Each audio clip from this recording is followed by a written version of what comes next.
just straight up jump right into it, and let's bring on your brother Roger Miret. What's happening, man? Hey, I didn't know my brother was gonna be on here. Well, there you go. What's up, man? I'm here to roast you. We were just texting Happy Father's Day to each other. So let's chop it up a little bit, and let's talk about the origins of Madball. Roger, I know you play heavily into it, but how did Madball initially come together? What was the origin of Madball?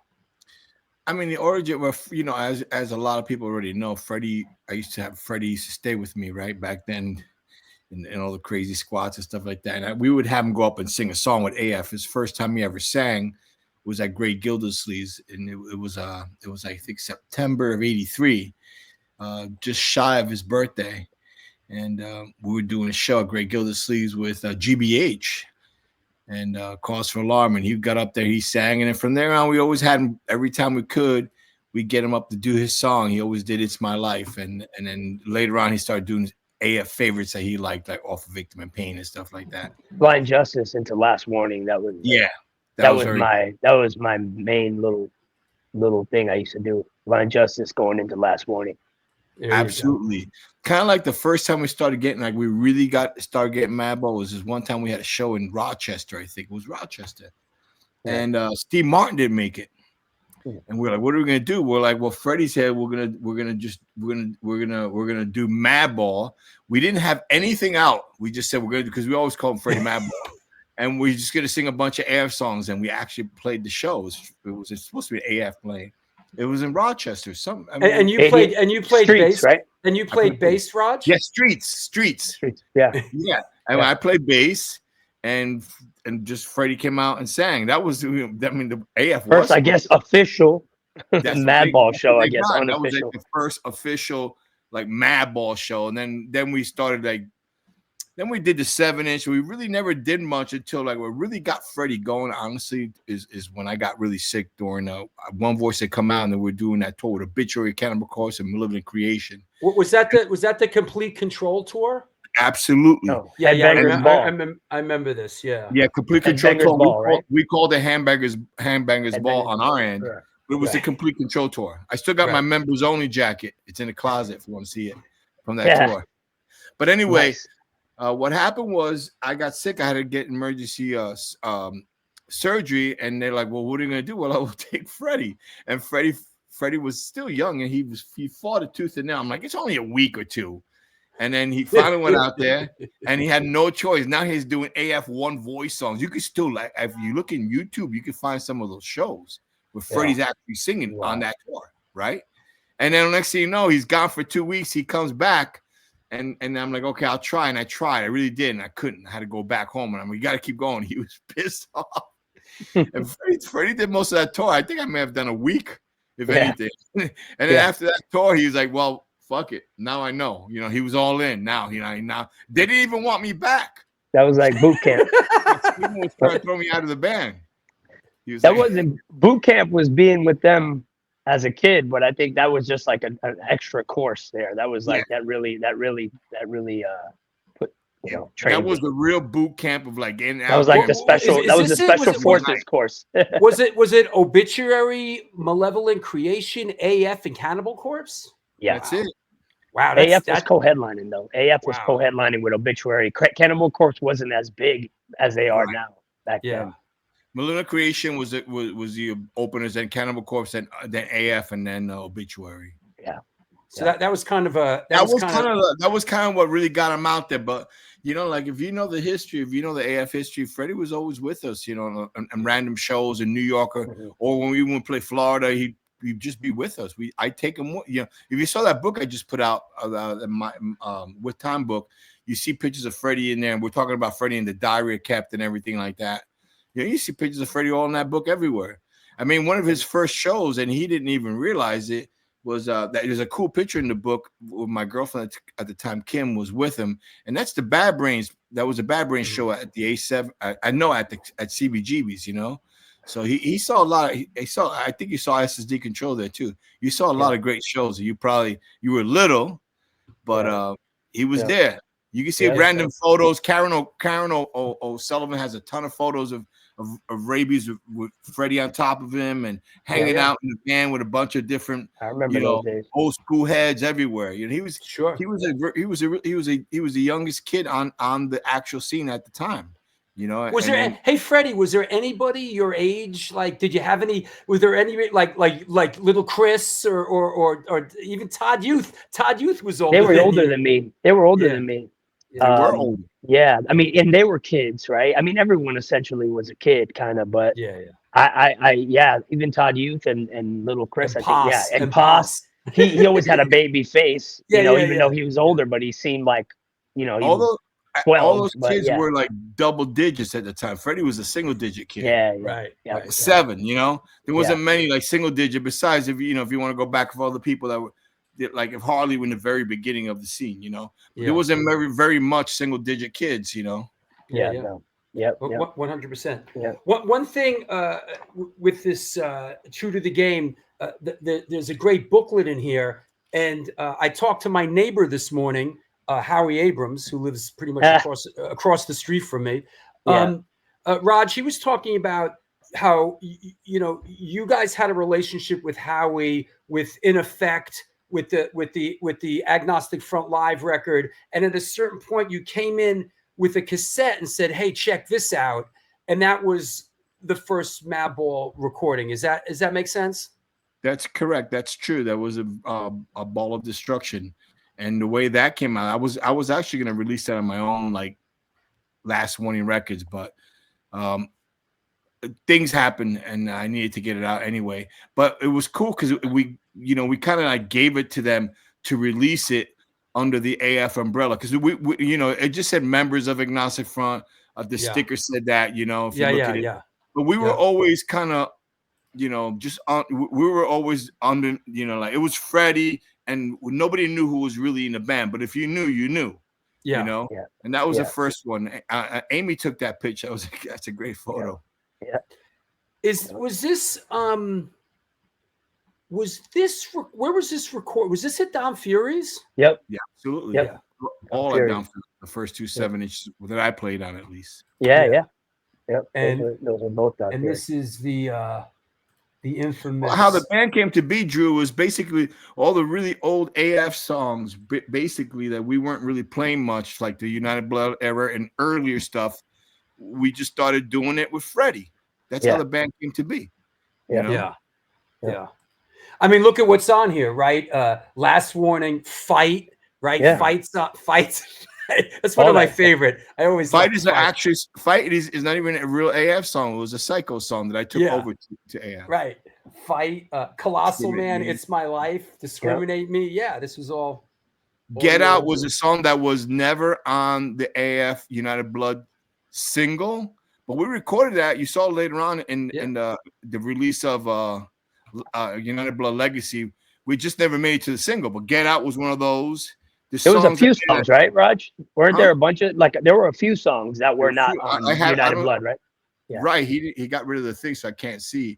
But there was a few songs that were recorded in United Blood era, but we never put out. So they went, Freddie had them going, Even like Colossal Man, for example, that's another Psycho song bought over, and that was a big one for Madball. Colossal Man was a skinhead, We still play it. We still do it today. There it is. Smell the Bacon, Discriminate Me. Smell the Bacon. We should care. Smell the Bacon, another song that never made it to United Blood. We Should Care never made it to United Blood. There was stuff in there never made to United Blood, but these were the United Blood throwaways. They gave me all the throwaways. We had to start somewhere. Yeah. And you know what? They're still in our set today, and there's some of this, and there's some of the most like the people still dig those songs. Like Smell the Bacon, all those songs. It's My Life. All that. They all still like people respond well to them. Yeah. It's funny. And then the second 7-inch was Dropping Many Suckers, right? This one. Yep. Another Amy picture. Another Amy picture. Down in the Lower East Side. That's right next to the Squat. 10th Street. Yep. Yeah. Right directly next door to the Squat. And it was obviously everybody in the band was a little bit behind, and they actually didn't play in a 7-inch. Not in the band. No one was in the band. No one in that photo besides Freddie was actually played in that 7-inch. At that point, we also added Matt Henderson on guitar. Yeah, right. Yeah, that was Maddie's first Madball thing. Right. Eddie Medina from Powerhouse says the Blame rips on that, but like you said, Raj, the Blame was I remember seeing AF do the Blame with Ethan back in the day and all that. With Rabies, we used to do it with Rabies right, all the time. It was it was a duet me and Rabies sang. In fact, there's a line in there that I to this day think that got another popular New York band their name, where it said, "We're the youth of today, and nothing could stand our way." You know, next thing you know, we have a band called Youth of Today. And if you ask me, I think they really got it because they used to love that song, Ray and Purcell, you know. But anyway, on that 7-inch you just flashed, we had Matt Henderson, right? Matt Henderson joined, and then we started writing some originals for it. Those are all original, besides the Blame. Those are all like kind of originals written like by us quickly, you know, and then you know, lyrically, me playing around when Freddie we're just goofing off. Yeah, I don't think I wrote. I mean, I might have like. No, that was just me being a That jerk. was you mostly with the lyrics, and Maddie and you and Maddie with the music. Both. Right. It was just pure ignorance, and then let Freddie sing. Yeah. And I would ad lib. I did on the first 7-inch too. Like on that first 7-inch, I ad lib stuff. I did, you know, because it was all live, recorded live. So like when I yell "Hardcore Lives" or whatever, like those were all like ad libs. You know, like those were just like on the spot that I just threw my own little 2 cents in there. But I hadn't started to write lyrics yet. Like even by this point, like I still wasn't like comfortable with that. I think you started like when obviously Set It Off. Set It Off, and even some of the songs on Set It Off, I think, are still lyrically some of my stuff. I think some of it. Well, only because it's from here. That's why. The song. Yeah. It's because there are these songs that we did some of these songs on Set It Off. Did Willie play drums on the 2 7-inches, right? Yep. Willie's the original Madball drummer from the first 7-inch through. You know what? Why not, ladies and gentlemen? Hey, Will Shepler, what's up? Willie, in Brooklyn. Willie. Hey guys, good to see you. Hey, look at how handsome this kid is, huh? Happy Father's Day. Happy Father's Day, Willie. Yeah, happy Father's Day, everybody. Yeah, Willie, I'm in your club. And Drew, congratulations on the nuptials. Well, thanks, man. It was a real circus. We got married on stage by Vinny Stigma in the name of New York hardcore. I know, I saw it. The Reverend Vinny Stigma cowboy. He was very gracious. he was more nervous than we were. His hands were shaking. He's like, I'm so nervous. He was on stage. His hand was shaking like this. Really? Yeah, he was nervous. Yeah. That's funny. Hey, Will. Memories of recording the early 7-inches at Don Fury's. What was sort of, I mean, as I dig up one of the classic Don Fury pictures, any memories? I don't really. It was a quick recording, you know. It's like, I don't know. We did it like one day, and I think wasn't Craig supposed to play on it too, and then he was late. He was like getting pizza or something. I don't know. I don't know about those were always just us. Yeah, he was probably getting pizza. Yeah, he was getting pizza or something. He was definitely getting pizza. Yeah, but then I think he sang backups, didn't he? He did. I'm sure. Yeah. And didn't Mark Ryan sing backups too? Mark Ryan too, yeah. Yeah. Well, maybe that's just Craig's story that he thought he should have played on it. Was it this location? Oh yeah. Oh yeah. That's it right there. Yep, the dungeon. But he had that, he had that room. He had a good sound, so he just kind of kept everything the same for all the bands. Yeah. You go in there, you record a demo or an EP, whatever, and it sounded good. Yeah, he had the continuity. Yeah. Yep, exactly. Yeah. And at this point, Maddie's in too, right? Dropping Many Suckers, Maddie's in. Yeah. So that's the second EP or whatever. Why not make it a party, ladies and gentlemen? Matt Henderson. What's up, Hey. man? Hey. What's happening? Happy Father's Day. Happy Father's Day, Maddie. Father's Day. How the And kids? all y'all. Hobby. Speaking of fathers, ladies and gentlemen, Matt Henderson. Good for you. How you feeling, Matt? What's up? I'm good, man. I'm good. Tired, busy all the time, but glad to be here. Yeah. Any memories of the early kind of stepping in, recording at Don Fury's, dropping many suckers? Yeah, I remember hating the amp I had to use. Did you really? What was it? Something Don Fury had? Don Fury thing, yeah. Like a twin reverb or something. Yeah, it was exactly. It was like some vintage amp that just didn't have a lot of modern gain, but it was cool for sure. I mean, you know, what I loved was the songs we all wrote together. You know, we used to, what was it, Gray Area? Was that where it was?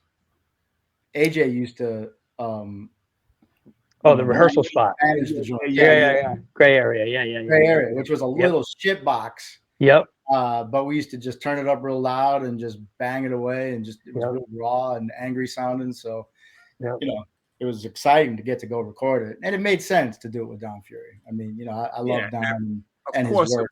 And he was always quick and easy, knew us, and we would go there all the time. All of us would do rehearsal. Matt, do you remember if we did that? Like, was it a 4-track recording? Was it like? No, this was it would have been at least 16 track. It was ADATs. I remember that. He just went digital. Huh. I think Don Fury still has the ADAT machine. Last time I seen him, he still has the ADAT machine. You know, Freddie, this label, this was Wreckage Records. Yep, that's right, Wreckage Records. Actually, yeah, that was what was it, Pablos and Amber or whatever? Yeah, that was that couple. Yeah, yep. They live in Greece now. Yeah, well, he's Greek, right? Yeah, I see him Pablo's all the time. Greek, yeah. They're doing good. Yeah. They had a little label, and right? Is that where they were? Argentina? Where? Argentina. No. No, they were based out of New York. Yeah, they used to live in New York. Yeah. They live right there on like Broadway or something. Broadway, something like that. Yeah, I remember that.